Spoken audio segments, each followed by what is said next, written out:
Il est 23h partout en Côte d'Ivoire. Merci de votre attention. Tout de suite, les titres à la une de l'actualité. Le vice-président de la République, son Excellence Thiemoko Mélié-Koné, s'est rendu ce vendredi à Tafiré, où il a procédé au lancement des travaux de réhabilitation et de bitumage de 10 km de voirie. À suivre dans ce 23h, le reportage de Jérôme Kofi Aboula. Le ministre des Transports, Amadou Koné, a procédé à la remise des clés de 40 minibus flambant neufs aux entreprises de transport routier des communes de Yopougon et d'Abobo. Ces minibus Made in Côte d'Ivoire, produits par la Sotra Industrie, vont permettre d'assurer la mobilité urbaine des populations abidjanaises, notamment celles de Yopougon et d'Abobo. On en parle dans cette édition. Comment vivent les enfants atteints d'insuffisance rénale? Quelles sont les difficultés que rencontrent leurs parents? Arrivent-ils à faire face aux coûts de prise en charge? Le dossier que vous propose la rédaction tentera de répondre à ces questions. Insuffisance rénale infantile entre douleur et espoir, un sujet de Khalid Diomandé et Jean-Marc Djedji. Voilà pour l'essentiel. Madame, Monsieur, bonsoir. Merci de nous suivre. Après Dabakala Niakara, le vice-président de la République, son Excellence Thiemoko Mélié-Koné, s'est rendu ce vendredi à Tafiré. Il a procédé dans cette ville au lancement des travaux de réhabilitation de bitumage de 10 km de voirie. Le reportage, comme annoncé, de Jérôme Kofi Aboula. Il se retrouve ce vendredi à Tafiré, dans le Hambol, sa terre natale. Le vice-président de la République, Thiemoko Mélié-Koné, est venu pour le lancement officiel des travaux de réhabilitation et de bitumage de voirie dans la dite ville. Pour les populations de Tafiré, c'est le retour de l'enfant prodige. Monsieur le vice-président de la République, à l'occasion de votre visite familiale, ici même à Tafiré le 21 mai 2022, nous vous faisions cas de notre joie après que le chef de l'État vous ait désigné vice-président de la République. Notre joie était immense en ce moment-là. Les populations ont chanté, elles ont dansé, espérant qu'avec vous, la ville de Tafiré puisse bénéficier de programmes et de projets publics. Nous n'avons pas eu tort d'avoir espéré. Pour preuve, cet important chantier qui est lancé à partir de ce matin. Cette cérémonie, à nos yeux, revêt une importance capitale. Au nom donc des populations des sous-préfectures de Badika, de Niendjeka, de Tafiré, je souhaite la cordiale bienvenue en disant Gbata Amana, Excellence, Monsieur le vice-président de la République et à toutes les personnalités qui l'accompagnent. Ces populations se félicitent de ce que l'un des leurs ait mérité la confiance de son Excellence Alassane Ouattara, président de la République et chef de l'État de Côte d'Ivoire, au point qu'il en ait fait son premier collaborateur et la deuxième personnalité de l'État. Ce sont 10 km de voirie que l'on doit réhabiliter et bitumer. Le ministre de l'Équipement et de l'Entretien routier s'en félicite quant aux nombreux bénéfices que cela peut engendrer, comme par exemple la création d'emplois. La ville regorge d'énormes potentialités en termes d'aptitudes culturelles, avec les cultures de rente, les cultures de subsistance, entre autres, le riz, le sorgho, le maïs, l'arachide et en appoint les produits de cueillette. Ces atouts ont fait de Tafiré une plateforme régionale qui draine du monde quasiment tous les jours de la semaine, mais bien plus les samedis et les dimanches pour le commerce. Aujourd'hui, l'état de la voirie urbaine est tel qu'elle ne permet pas d'assurer la mobilité des biens et des personnes dans des conditions satisfaisantes. C'est au regard de toutes ces entraves au développement de cette importante circonscription qu'il est apparu nécessaire de procéder à la réhabilitation de la voirie actuelle et au bitumage de voiries complémentaires. Par ailleurs, il me plaît de signaler que la réalisation de ce projet va générer de l'emploi pour la jeunesse de Tafiré, conformément à la volonté du chef de l'État, son Excellence Alassane Ouattara, qui a proclamé cette année de la jeunesse. Présent aussi à Tafiré, le ministre de la Santé, de l'Hygiène publique et de la couverture maladie universelle.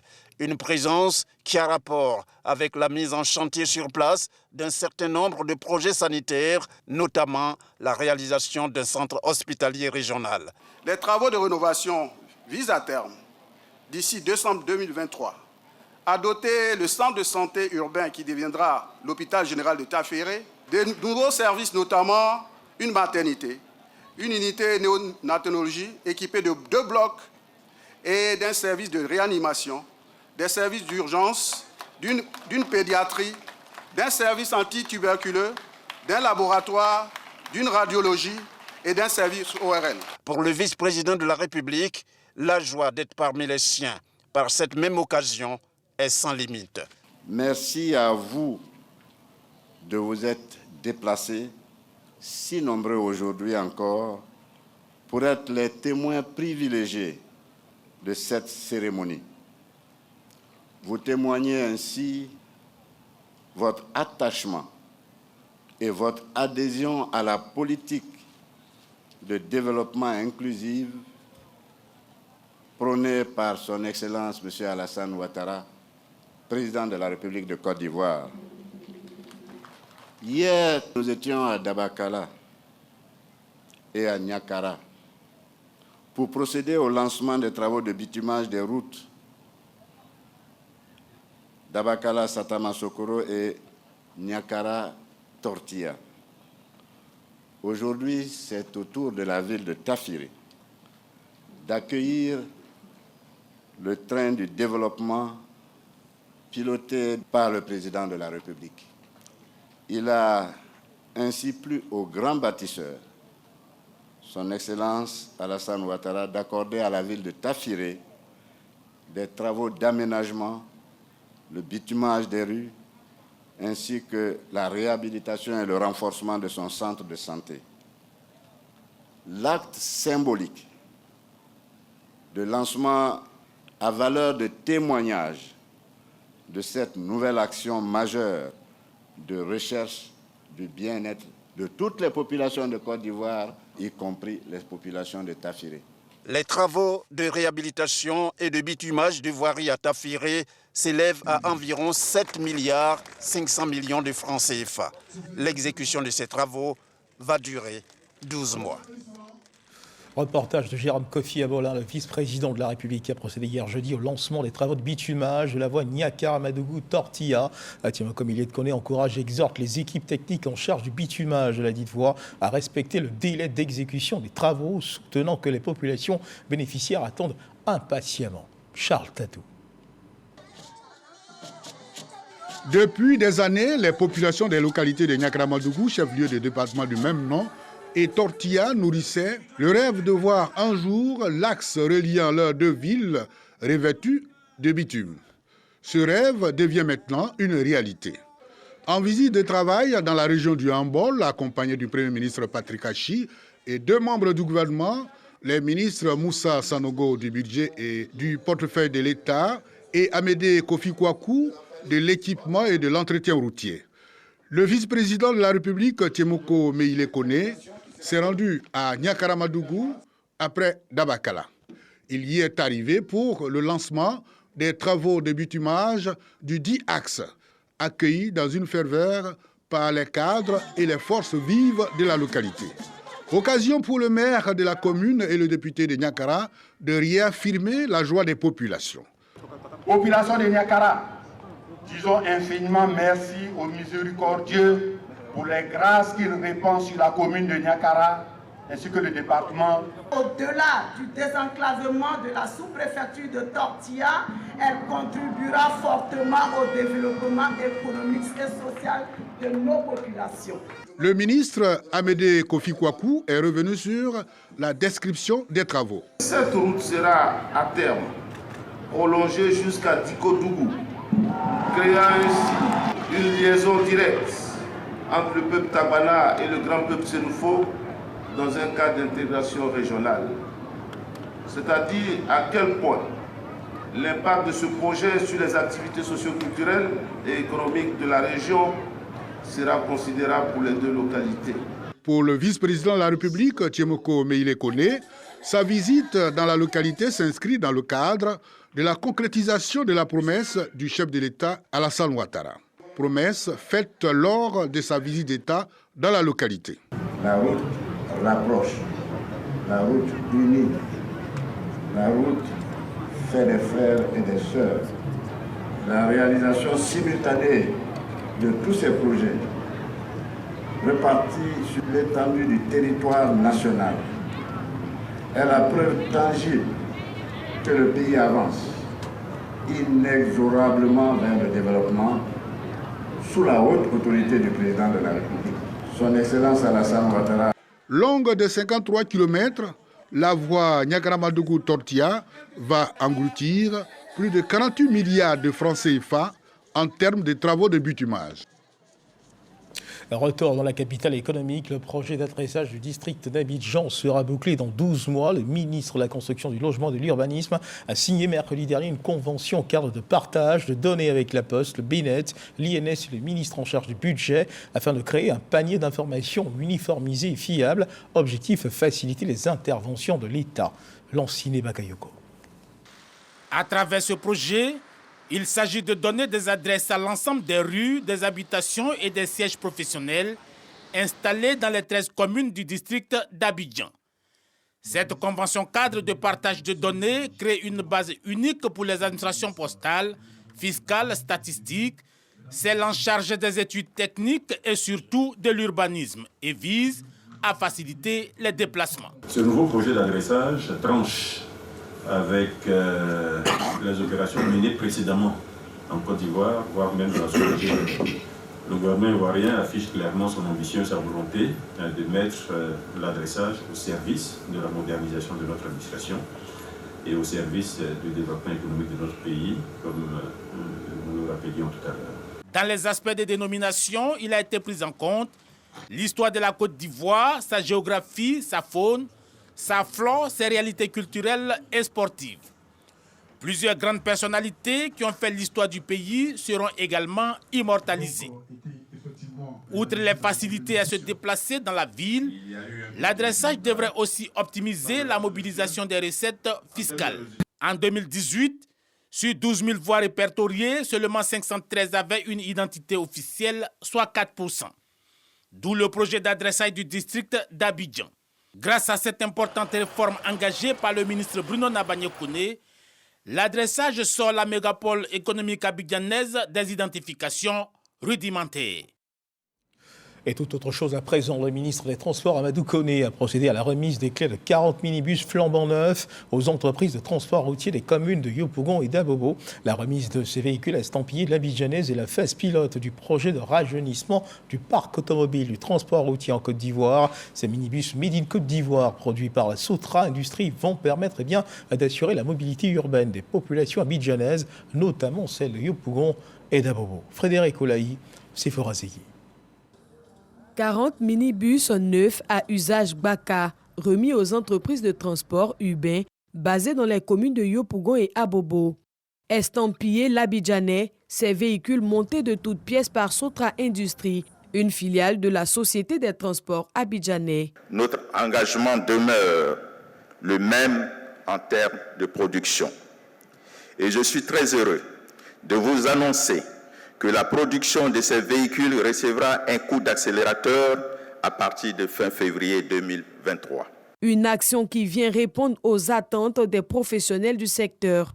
À travers donc ce projet pilote, l'État de Côte d'Ivoire est décidé de renforcer les capacités matérielles des opérateurs de ces deux communes et l'appel que nous lançons aujourd'hui à l'attention de tous ceux qui vont bénéficier donc, de ces véhicules, de véritablement prendre toutes les dispositions nécessaires pour que la question du remboursement de la dette soit une priorité donc, pour ces acquéreurs. Tout en remettant les clés de ces véhicules, Amadou Koné, le ministre des Transports, lance les jalons de la professionnalisation et l'industrialisation du secteur des transports en Côte d'Ivoire. Et ce sont des véhicules qui sont mis à la disposition principalement, en tout cas, exclusivement des transporteurs qui existent déjà.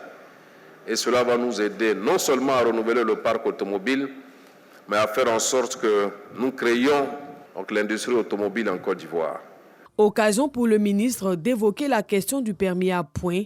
À la clé, limiter les accidents dont les victimes sont estimées à 1000 morts en 2022.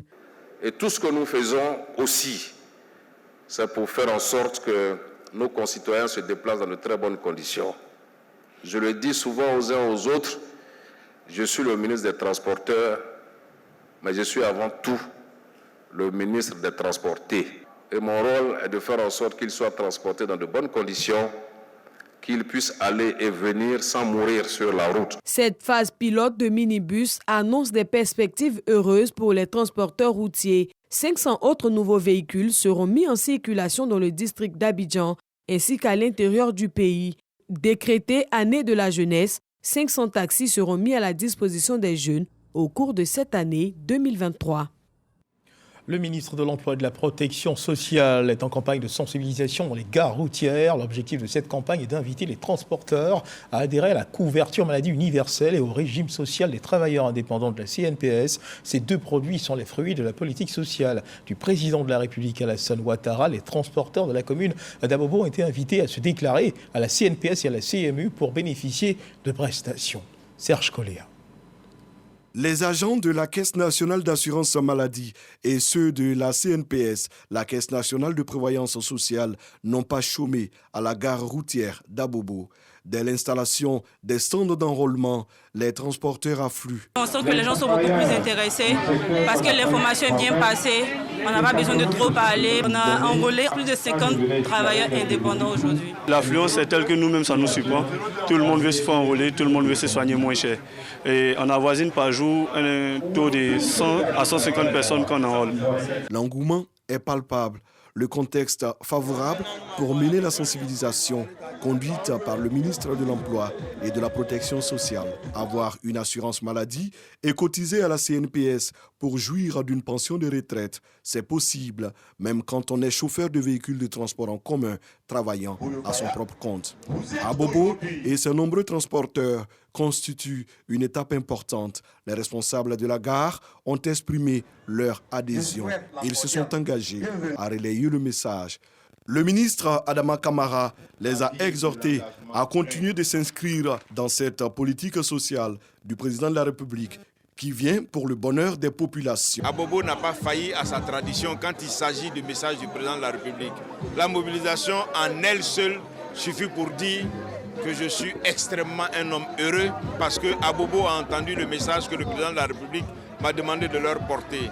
Et vous avez vu le flot de personnes qui se sont enrôlées à la couverture maladie universelle, le flot de personnes qui se sont enrôlées au régime social des travailleurs indépendants. Nous irons porter la parole du président de la République pour que les populations pour lesquelles il a conçu la couverture maladie universelle, le régime social des travailleurs indépendants, il se l'approprie. Cette campagne s'inscrit dans le cadre de la ronde du social. Maître Adama Kamara sillonne les gares routières pour présenter les produits de la politique sociale du président de la République, notamment la couverture maladie universelle et le régime social des travailleurs indépendants. Un reportage de Serge Collet à la deuxième conférence annuelle des services extérieurs du ministère des Ressources animales et halieutiques a rassemblé à Yamoussoukro les directions régionales et départementales. Cette rencontre a permis aux acteurs du ministère de dresser le bilan de l'année 2022 et surtout dégager les perspectives pour 2023. Soro Corona nous en parle. Les 33 directeurs régionaux et 77 directeurs départementaux autour du ministre des Ressources animales et halieutiques, Sidi Touré. Nous sommes à la deuxième conférence annuelle des services extérieurs du ministère. Les résultats de la PONADEPA, politique nationale de développement de l'élevage, la pêche et l'aquaculture pour l'année 2022, sont satisfaisants. Pour 2023, la PONADEPA est réformée pour mettre en œuvre 29 projets, tous inscrivant la jeunesse comme priorité. La PONADEPA 2023-2026 mettra un accent particulier sur la bonne gouvernance, notamment la modernisation et le renforcement du cadre institutionnel et réglementaire. Cette politique permettra de lever toutes les entraves qui handicapent le développement durable en impliquant davantage le secteur privé. Il s'agira d'exploiter dans le cadre des partenariats PPP tout le potentiel en termes de création de richesses et d'emplois, emploi pour les jeunes. L'année 2023 a été déclarée année de la jeunesse par le gouvernement. Cette décision place les intérêts de notre jeunesse au centre des missions du gouvernement tout au long de cette année. La bonne exécution de la PONADEPA passe par un renforcement des capacités du personnel. Le ministre équipe donc ses collaborateurs de 15 véhicules de type 4x4, 239 motos et 21 ordinateurs complets. Et place à présent au dossier Vidici que vous propose la rédaction ce soir. L'insuffisance rénale, maladie caractérisée par l'incapacité des reins à éliminer les déchets et à équilibrer les liquides de l'organisme. En moyenne, 10 nouveaux cas d'insuffisance rénale infantile sont enregistrés chaque trimestre sur l'ensemble des 3 CHU d'Abidjan. Ces tout petits voient leur cursus scolaire affecté car ils doivent régulièrement fréquenter les centres de prise en charge. Comment vivent les enfants atteints d'insuffisance rénale? Quelles sont les difficultés que rencontrent leurs parents? Arrivent-ils à faire face aux coûts de prise en charge? Que fait l'État de Côte d'Ivoire? Élément de réponse dans ce dossier proposé par Khalil Diomandé et Jean-Marc Tchachi.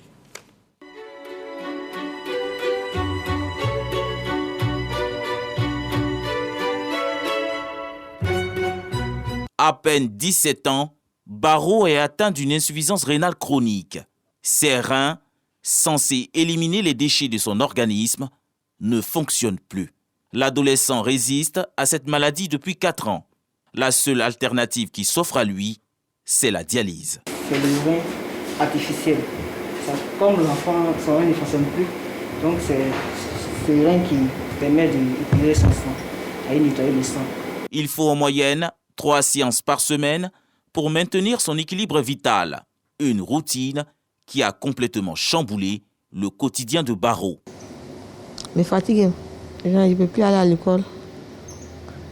Ici, tout à la maison. Ma vie est un peu gâchée, quoi. Souffrance physique, mentale et psychologique, des épreuves que le jeune homme traverse avec optimisme. C'est Dieu qui a voulu que ça soit sur mon dos, il a assumé. Un jour, ça va aller. Parce que moi, mon rêve, c'était de devenir un footballeur. Barreau n'est pas le seul à vivre ce calvaire. Les pieds et le visage enflés, cette fillette est rongée à petit feu par la pathologie depuis quelques semaines. Toujours, elle dit son ventre la fait mal, sa tête la fait mal. Parce qu'on nous a envoyé au CHU de très vite. On a passé faire 25 jours là-bas. Donc c'est ça qui a montré qu'elle a séminaire là. Désormais, sa mère et elle devront effectuer le déplacement 3 fois par semaine depuis Azaguié à plus de 38 km d'Abidjan pour se rendre ici, au centre de néphrologie pédiatrie du CHU de Yopougon, l'unique centre du pays spécialisé dans la prise en charge de l'insuffisance rénale infantile. Et pour bénéficier de la dialyse, sa mère veuve doit débourser la somme de 80 000 francs CFA par séance, soit 240 000 francs CFA par semaine. J'ai attendu ça même, ça m'a découragé, ça m'a plu beaucoup de choses. Quand il y a quelqu'un pour t'aider, c'est bon. Mais si tu n'as pas quelqu'un pour t'aider, c'est pas facile. Tu peux pas. Aujourd'hui, Rachel ne garde plus qu'un triste souvenir de sa fille décédée des suites de l'insuffisance rénale. C'est avec beaucoup de nostalgie qu'elle nous raconte les derniers moments passés à son chevet. Elle se tord de douleur, elle commence à s'enfler. J'ai dit, maman, je vais mourir. Mon rein me fait mal. Dialyse aussi, ça ne s'arrête pas là. Tu as fait là, chaque mois, tu as venu faire. Où il y a avoir l'argent, ce n'est pas maladie des pauvres. Il a fait comment? Toutes mes économies sont rentrées dedans, tout mon argent. À travers son expérience, Rachel espère toucher la sensibilité des autorités gouvernementales. Mais quelles sont les causes de cette pathologie qui fait autant de victimes? Pour éclairer notre lanterne, nous nous référons à Dr Diarra-Souba, directeur du centre de néphrologie pédiatrie du CHU de Yopougon. L'insuffisance rénale, il y a 2 composantes. Il y a l'insuffisance rénale aiguë et l'insuffisance rénale chronique. L'insuffisance rénale aiguë, les causes dans notre contexte de travail, c'est le paludisme maltraité. Ce sont les angines qui sont maltraitées, qui secondairement vont se compliquer d'insuffisance rénale. Et puis, on va dire l'automédication. Alors, l'insuffisance rénale chronique, c'est depuis la naissance que dans la conception, il y a une anomalie au niveau du rein de l'enfant et des voies urinaires. Ça peut être aussi une insuffisance rénale aiguë qui a été maltraitée. C'est possible de guérir de l'insuffisance rénale aiguë, mais pénible, voire même impossible, quand il s'agit de l'insuffisance rénale chronique. Quand on a une insuffisance rénale chronique, qu'on est en dialyse, on est dialysé à vie.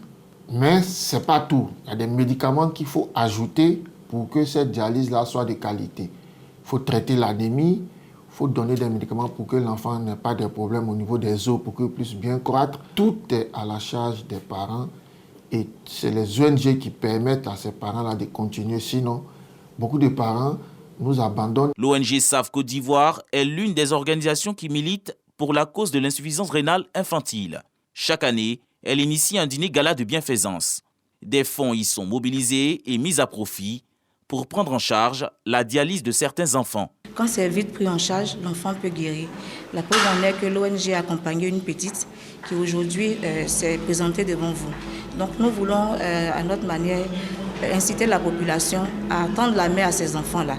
Parce que vite, on les prend en charge, on peut rattraper les choses. Donc c'est de vraiment appeler les personnes de bonne volonté à nous accompagner, à donner le sourire à ces enfants qui ont aussi besoin de vivre, qui ont aussi besoin d'aller à l'école, qui ont aussi besoin de s'épanouir comme les autres enfants. Dans les hôpitaux publics en Côte d'Ivoire, la dialyse coûte 1 750 francs CFA la séance pour les adultes contre 80 000 francs CFA pour les enfants. Une problématique que le ministre de tutelle entend adresser incessamment. Je pense que ces questions-là seront traitées pour intégrer dans le système de façon globale, donc les enfants comme les personnes adultes, et bénéficier donc des subventions que l'État apporte pour cette pathologie. À ce jour, il est difficile de dénombrer le nombre d'enfants souffrant d'insuffisance rénale en Côte d'Ivoire. Néanmoins, l'on enregistre en moyenne, selon les spécialistes, 10 nouveaux cas par trimestre sur l'ensemble des 3 CHU d'Abidjan. Un taux d'abandon de 90% pour faute de moyens financiers est notamment constaté. En attendant la mise en place d'une subvention, ces enfants et leurs familles continuent de porter leur fardeau avec pour seule arme leur foi. Insuffisance rénale infantile, un sujet de Khalid Diomandé, commenté pour vous par Jean-Marc Tchadji. Ce vendredi 27 janvier à 6h40, un bateau en provenance de Locodjoro a fait naufrage à 50 mètres du quai fruitier du plateau. 60 passagers avaient embarqué à bord de la pinasse. Fort heureusement, plus de peur que de mal. Aucune perte en vie humaine et aucun blessé enregistré. Wilfried Koura et Jean-Marc Tchadji. Il est 6h40 quand la panique se fait sentir à la gare lagunaire de la commune du Plateau. Une pinasse provenant de Locodjoro, en partance pour le Plateau, vient de faire naufrage à 50 mètres du quai fruitier. Cette embarcation à fond plat, utilisée généralement pour la pêche, sert de transport en commun sur la lagune ébriée. Environ 70 jeunes présents sur les lieux sont mobilisés afin de secourir les 60 passagers sinistrés. Quelques minutes après, un bateau de la société de transport abidjanais Sotra vient prêter main forte aux sauveteurs bénévoles. Le chavirement de cette pinasse aurait été causé par l'emprunt d'une route lagunaire inhabituelle, obstruée par des barres de fer, selon des témoins. Les forces de l'ordre ont été alertées. Les dispositions sont en cours afin d'élucider les circonstances réelles de l'accident. Aucune perte en vies humaines enregistrée. Le pire a été évité. La plateforme industrielle panafricaine Eranov a signé jeudi dernier à la maison de l'entreprise au Plateau un partenariat avec la Banque de développement à KfW pour le lancement du projet Eranov Academy. Ce programme soutenu par le ministère de l'Enseignement technique, de la formation professionnelle et de l'apprentissage vise à former et améliorer les compétences des jeunes techniciens, ingénieurs et cadres dans le secteur de l'eau, l'électricité et l'environnement. Eranov Academy cible 1100 jeunes apprenants pour l'année 2023. Reportage. C'est officiel. Le projet Eranov Academy est en marche. Il est entériné à travers la signature d'une convention entre le groupe Eranov et l'initiative de la coopération allemande Facilité Investissement pour Emploi, IFE. Une pénurie de main-d'œuvre freine le développement des infrastructures dans le secteur de l'eau et de l'électricité selon des experts. Ce projet vise donc à renforcer les capacités de formation et d'accueil du Centre des métiers de l'électricité de Bingéville et du Centre des métiers de l'eau. Il cible 100 jeunes, dont 330 apprenantes. Nous avons 2 centres historiques, le Centre des métiers de l'eau et le Centre des métiers de l'électricité, qui régulièrement publient des annonces pour des formations. Donc c'est dans la continuité de ce qui existe depuis plusieurs années que les annonces pour les formations seront mises en place avec des processus de sélection. Et bien entendu, les plus méritants pourront faire ces formations. Eranov Academy est financé au total à hauteur de 13,5 milliards de francs CFA. 25% du montant total du projet est subventionné par IFE. Sa contribution est de 3,4 milliards de francs CFA. Dans les secteurs de l'eau et de l'électricité et de l'environnement, les besoins sont colossaux. on connaît une croissance très forte. On a besoin de plombiers, d'artisans d'électricité, mais aussi des techniciens pour accompagner le processus industriel. Et si on n'a pas cette ressource humaine, eh bien, on ne pourra pas satisfaire cette croissance. Ce projet, une opportunité d'insertion professionnelle pour tous les jeunes de Côte d'Ivoire, selon le ministre Kofi Nguessan. Je suis venu ce matin aussi pour apporter le soutien du gouvernement à cette initiative qui vise à former de nombreux jeunes. Et cela rentre parfaitement en droite ligne avec l'année de la jeunesse décrétée par son excellence M. Alassane Ouattara, président de la République. Au total, 14 000 jeunes sont concernés par le projet Eranov Academy sur une durée de 3 ans. C'est la fin de cette édition. Merci de nous avoir suivis. Agréable fin de soirée. Dieu garde la Côte d'Ivoire.